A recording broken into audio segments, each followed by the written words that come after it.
Dear friend, have you ever wondered what your body's really doing while you sleep? Not just dreaming, not just resting, but rebuilding. You see the hours after you close your eyes, that quiet time between dusk and dawn. Those are some of the most important hours for your muscles, especially after 60. But here's the part most people miss. While you're sleeping, your body isn't eating.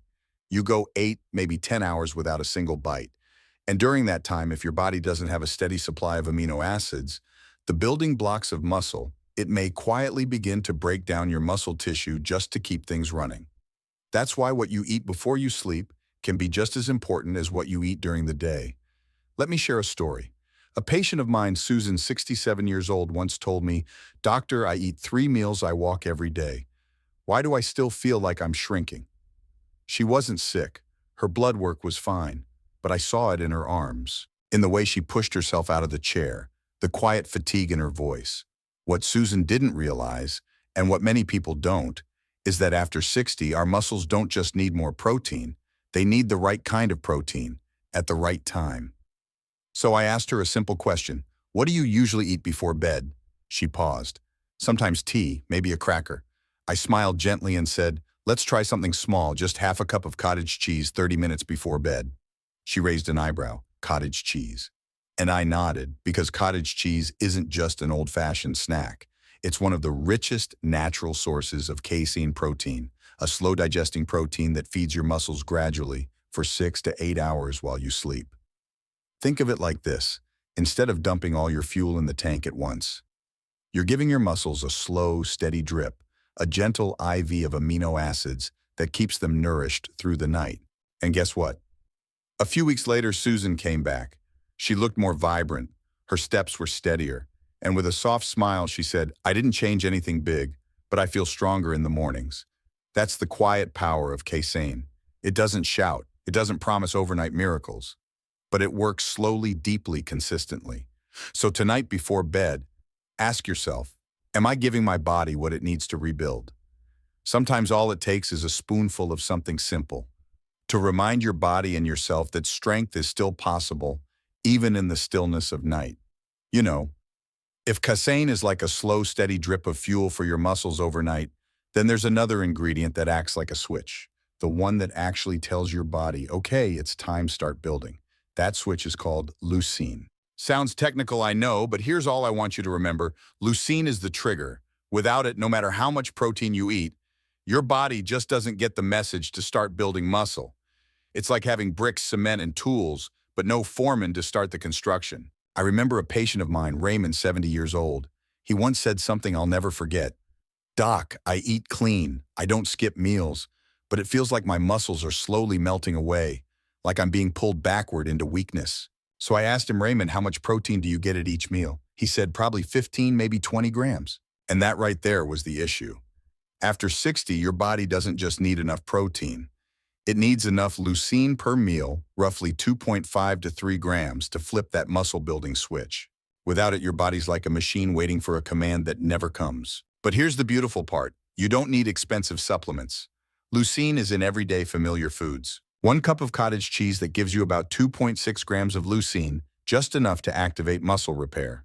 Chicken breast, salmon, whey protein, all excellent sources too. But why do I recommend cottage cheese before bed? Because it's not just rich in leucine, it's also casein, that slow-digesting protein I mentioned earlier. So in one humble little bowl, you're getting the trigger and the fuel, the green light and the steady stream. Let me paint you a picture. It's almost 10 p.m., you've turned off the lights in the living room, you're ready for bed. Dinner, maybe you had it around 6. And since then, nothing. So by the time your head hits the pillow, your body is entering a 8 to 10 hour fast. For a younger body, maybe that's okay, but after 60, that's enough time for your muscles to quietly start breaking down.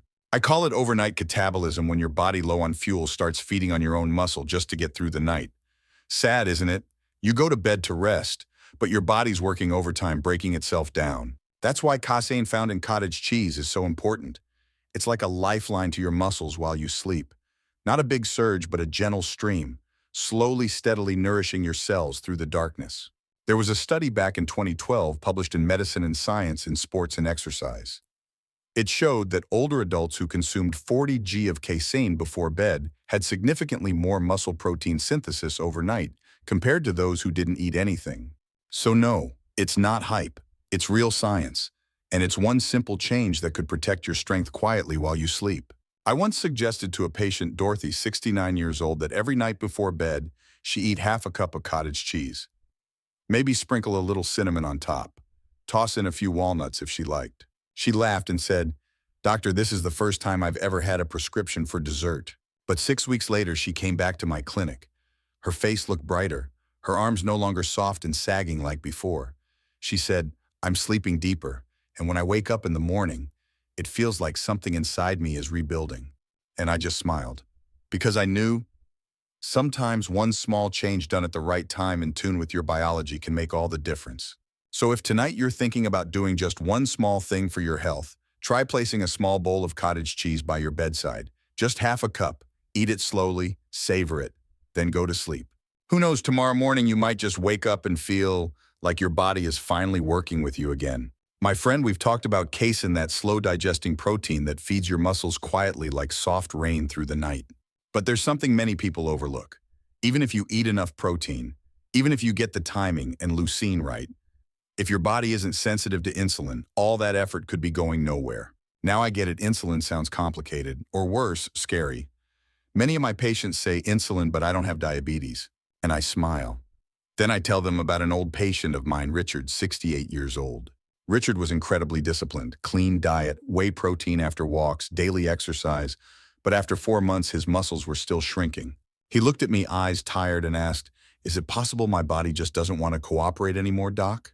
I didn't answer right away. Instead, I asked, "What do you usually eat for breakfast?" "Bread and coffee," he said. "And what do you do after breakfast?" "I sit and read the paper." And that's when it clicked. Richard's body had become insulin resistant, something I see often in older adults, especially if they're lightly active and eating refined carbs. Here's how I explain it. Insulin is your body's GPS. It helps shuttle nutrients, especially amino acids, to where your body needs them to build muscle. But when insulin sensitivity drops, even good protein gets lost. It never reaches your muscles. And your body, despite your best efforts, just doesn't rebuild. Now here's the good news. We can bring insulin sensitivity back. And no, you don't need medication. I gave Richard just 3 simple changes. Eat breakfast with eggs and vegetables instead of white bread. Go for a 10-minute walk after meals, nothing fancy. Add a dash of cinnamon to warm water or milk every day. 6 weeks later, he returned. His posture straighter, his legs stronger. He smiled and said, "I feel strong again, not marathon strong, but strong enough to live without struggling." That to me is real strength. And it doesn't come from intense workouts. It comes from small, consistent choices. A proper breakfast, a walk after lunch, a teaspoon of cinnamon. Because when insulin becomes sensitive again, your body knows what to do. In the next part of our journey, I want to talk about a forgotten food, something small, green, and quiet. It's not a pill. It's not a trendy superfood. It's spirulina, and I'll tell you why I call it the silent friend of aging well. Would you like me to continue that story? I pour a small glass of orange juice, gently stir in a light green powder. Morning light filters through the window. I smile softly at the camera. My friend, I want you to think back to a recent morning. You woke up. Not sick, not in pain, but something felt missing. You could still do the chores, still talk to people, but inside it was like a light had dimmed. I call that feeling quiet fatigue. You can't measure it with a thermometer. It won't show up in blood tests. But if you felt it, you know exactly what I mean. One of my patients, Linda, 72 years old, once told me, "Doctor, I'm not sick, but I feel empty, like my energy is slowly evaporating every day." I didn't give her pills. I simply said, "Start your morning with 10 minutes of sunshine and drink half a teaspoon of spirulina mixed in orange juice. Small dose, but do it daily." 2 months later, she came back. Her face was brighter, her voice was steadier. She said, "I feel like planting flowers again, calling old friends, like I want to live again." You see, not everyone needs a dramatic push. Sometimes all it takes is one small drop of green like spirulina to begin stirring life back into your body. So what is spirulina? It's an ancient blue-green algae, rich in complete protein, iron, B vitamins, magnesium, and potassium. All the nutrients our bodies tend to lose after 60. Spirulina won't turn you into an athlete, but it rebuilds your base energy, the kind that helps you feel present in your own life. No cooking required, just half a teaspoon each morning. Mix it with orange juice or a smoothie with ginger and lemon. And if you don't like the taste, that's okay. Spirulina also comes in capsules, tasteless, odorless, just as effective. I often describe spirulina as a quiet friend. Not flashy, not magical, but slowly, steadily. It helps rebuild your inner foundation. My friend, aging isn't a sign that you should give up. It's an invitation to care for your body like a garden that's weathered many seasons. And spirulina. It might just be that quiet drop of water your garden's been waiting for. In the final part of this journey, I won't talk about nutrients or protein or hormones. I want to talk about you, how you see yourself in the mirror, in your breath, and every small choice you make each day. We've walked through 6 chapters together, from leucine and casein to whey insulin and this little green algae called spirulina. But I don't see them as tips or should-dos. I see them as 6 small doors. Each one opens to a choice, a quiet personal way to rebuild your strength, a gentle reminder you're still here. You don't need to change everything. You don't have to memorize every study, every food, every nutrient. Just keep one small thing that resonates with you and begin from there. Maybe it's a whey protein shake after your morning walk, a pinch of turmeric with your evening meal, or simply pulling open the curtain tomorrow morning and saying to your body, I'm still here with you. One of my patients once said, aging isn't scary. What's scary is believing there's nothing left to do. And I think he was right. You still have things to do, still have reasons to live fully, mindfully, and with compassion for yourself. I'm not here to offer magic. I'm just sharing what I've seen with my own eyes. That small changes done consistently carry incredible power. And if this video made you pause, even for a moment, to reflect, to choose differently, to treat your body more kindly, then I've done my job. Not just as a doctor, but as a fellow traveler walking beside you. If you found this video helpful, leave a comment below and share one small thing you'll do for yourself tomorrow. And if you'd like to keep walking this path with me, hit that subscribe button and turn on the bell. I'll be back not to lecture, but to sit beside you, share a story or two, and keep going. One slow step at a time, but always with hope. Thank you for staying until the end. It's never too late to care for yourself. And there's no age where you stop deserving to live well, deeply, and truly in tune with who you are. Have you ever had a day like this? You wake up, no sharp pain, no illness. But inside, there's a kind of heaviness, not sadness exactly, but no spark either, not total exhaustion, but just drained. I call it silent fatigue. You can't measure it with a thermometer. It won't show up in blood tests. But if you felt it, you know it's real. One of my former patients, Linda, 72 years old, once told me in a quiet voice, "Doctor, I'm not in pain, but I feel empty, like my energy is slowly evaporating every day." I didn't give her medicine. I just said, try half a teaspoon of spirulina and orange juice every morning and get 10 minutes of sunlight. No pressure, just stay consistent. 2 months later, she came back. Her voice was steadier. Her face looked brighter. She smiled and said, I feel like planting flowers again, cooking, calling my old friends. You see, sometimes we don't need motivation. We just need nourishment. Spirulina, that dark green algae, it's not some miracle cure. It won't make you feel buzzed, but a little bit each day, it's like a quiet companion helping you slowly rebuild your base energy. Spirulina contains complete protein, iron, magnesium, B vitamins, and potassium. All the things we often become deficient in after 60, even if we think we're eating well. And what I love most about it, no cooking required, easy on the stomach. Just half a teaspoon in the morning. Mix it in orange juice or your smoothie. And if you don't like the taste, no problem. It comes in tablets too. No smell, no flavor, easy to take. I often tell my patients aging isn't the time to step back. It's the time to tend to your body like a garden that's weathered many seasons. And spirulina might just be the gentle water that garden has been waiting for. My friend, we've talked a lot about protein, about leucine, about timing your nutrition just right. But I know some of you are still wondering, I'm doing everything right. Why isn't my muscle coming back? I once asked that same question when I was working with a patient named Richard, 68 years old. Thin, careful with his diet, walked every morning, drank his whey protein like clockwork. And yet after 4 months, his muscle mass hadn't improved. He sat across from me, looked into my eyes and asked, Doctor, is this just what aging feels like? Is my body giving up? I was quiet for a moment. Then I looked at him and said, No, Richard, it's not your age. It's that your body has stopped hearing the signals from your nutrition. That is what we call anabolic resistance, a silent but deeply important process. Picture this. You've got the building materials, you've got the workers, but the project manager, he's asleep, so the whole site is just sitting there waiting. In younger folks, just 20 grams of protein can flip on that muscle-building switch mTOR. But after 60, it takes twice the effort, more protein, more leucine, and most importantly, better timing. And this isn't just theory. A study in the Journal of Clinical Endocrinology and Metabolism showed that older adults need about 2.5 to 3 grams of leucine per main meal to overcome that resistance and actually start building muscle again. But here's the kicker. If you eat at the wrong times, like skipping breakfast and loading up at night, even all that leucine won't be used effectively. I once suggested 3 small shifts to my patient Richard. Eat a real breakfast, eggs, oats, or a whey shake, not just toast and coffee. Take a light 10 to 15-minute walk after each main meal. Nothing fast, just move. And every night stir half a teaspoon of cinnamon into warm water, a natural way to improve insulin sensitivity and help your body absorb nutrients more effectively. 6 weeks later, Richard returned not just stronger, but noticeably more alive. He smiled and said, "I don't feel like I'm slowly fading anymore." You see, anabolic resistance isn't the end. It's just your body asking for a bit more care, a little more precision. You don't just need to eat right. You need to eat wisely. You don't just fuel the body. You open the door and let the fuel in. In the final part of this video, I want to share something beautifully simple, the connection between your muscles and your mind. My friend, throughout this video, I've shared what I know about protein, leucine, insulin, circadian rhythms, and casein from cottage cheese. But the truth is, I didn't share all of this just to help you eat right or train smarter. I shared it because I believe you still deserve to feel alive. I want you to imagine this. One morning you wake up, and you don't feel exhausted just standing up. You walk to the kitchen, boil some water, open the window to let the morning sun in, and you feel it.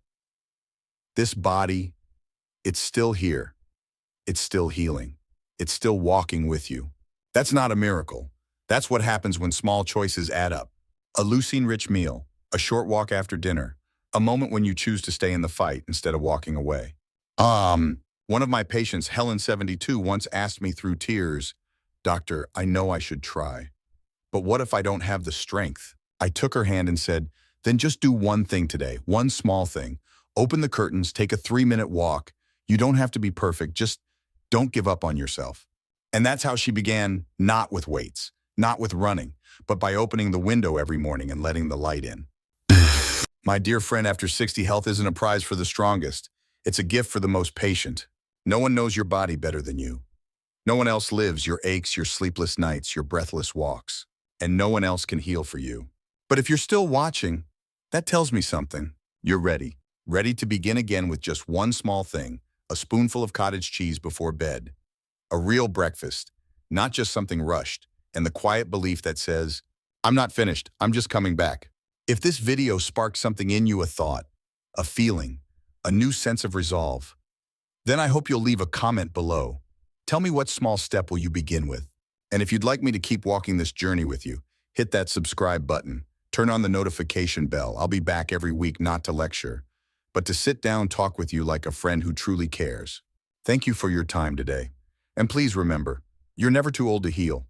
As long as you're willing, your body is still capable.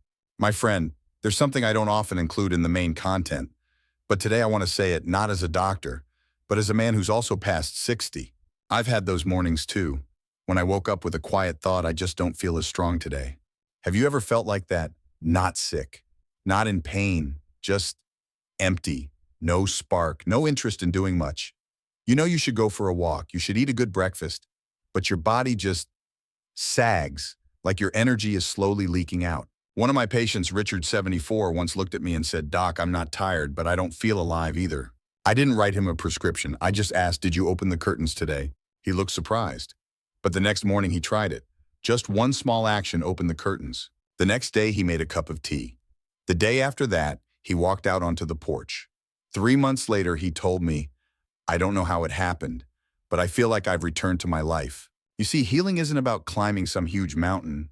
It's more like tending to a small tree, a little water, a little light, a little breath over and over. If you're tired today, rest. If you're down, lean on something, but don't turn away from yourself. Your body is still here waiting for you to come back. No rush, no need to be strong right away, just one small action, repeated daily. My dear friend, growing older isn't the end of the story. It's simply a new chapter 1 where you don't have to chase life anymore. You can finally start caring for yourself. Please remember this. You don't grow weak because you age. You grow weak when you stop listening to your body. And today I'm here to remind you that conversation can begin again right now. You know, after all these years as a doctor, I've realized something: health doesn't just come from medicine or food or exercise. It comes from connection between you and yourself. I've worked with thousands of older adults. Some lived long but were deeply unhappy. Others had illness but were full of life. The difference was never just in their medical records. It was in their attitude toward life. I remember Mrs. Helen, 76. She had arthritis and severe osteoporosis, but every morning she'd still comb her hair, spray a touch of perfume, and step outside to water her garden. She once told me, "Taking care of my plants is how I remind myself I'm still alive." My friend, I know you might be tired. You might be wondering, is it too late for me to start? And my answer is, it's never too late. No one else can live your life for you. No one knows your body the way you do, and no one but you can feel the quiet joy of waking up and truly feeling alive. So if you're hearing my voice right now, I'd like to ask you to do just one small thing. Leave a comment below. Write down one thing you're going to do for yourself starting today.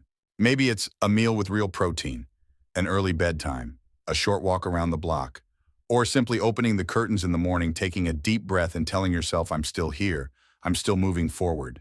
And if you'd like me to keep walking alongside you on this journey, hit subscribe and turn on notifications. I'll be back every week, not to tell you how to live, but to walk with you on this path toward living deeply, living well, and living with purpose. Thank you for listening. There is no age too old to care for yourself, and there's no one more worthy than you to live each day fully and meaningfully. My friend, I don't know where you're watching this from. Maybe it's a quiet kitchen, or maybe it's from that familiar chair on the balcony where you sit each morning watching the sunlight dance through the leaves. But I believe if you've stayed with me until the very end, you're not just looking to keep your muscles. You're looking to find yourself again. The part of you that's still strong, still in charge, and still learning to love yourself more deeply after so many years of giving to others. We've talked about casein, leucine, insulin sensitivity, even spirulina, not just as facts, but as reminders your body can still change, as long as you want it to, as long as you're willing to begin with something small. I don't bring you a miracle. I bring you knowledge and a sincere message. Choose one small action to begin today. Then tomorrow do one more. And soon, you'll realize you were never weak. You were simply waiting to come back to yourself. Thank you for spending your time with me. If this video helped you in any way, don't forget, hit subscribe, share this with someone who might need it, and leave me a comment. Tell me how you're beginning again. I'll read every one, and when I can, I'll reply like a true friend would. Growing older isn't about stepping back. It's about coming home and caring for your body like the precious garden it is. My friend, it's time to wrap up our conversation for today. But I believe the things that truly matter, they don't live in the length of a video. They live in what you carry with you after the screen goes dark. I don't expect you to remember everything. I only hope that each morning when you wake up, you'll remember that you still have the power to choose. You can still take one more lap around the park, swap white bread for a bowl of oats, or simply smile and say, today I'm going to take care of myself just a little. And I'll be back not to lecture, but to walk beside you as you protect your health and protect your sense of self. I'll see you again in a new video on another quiet afternoon, where we'll sit down again and keep this beautiful conversation going.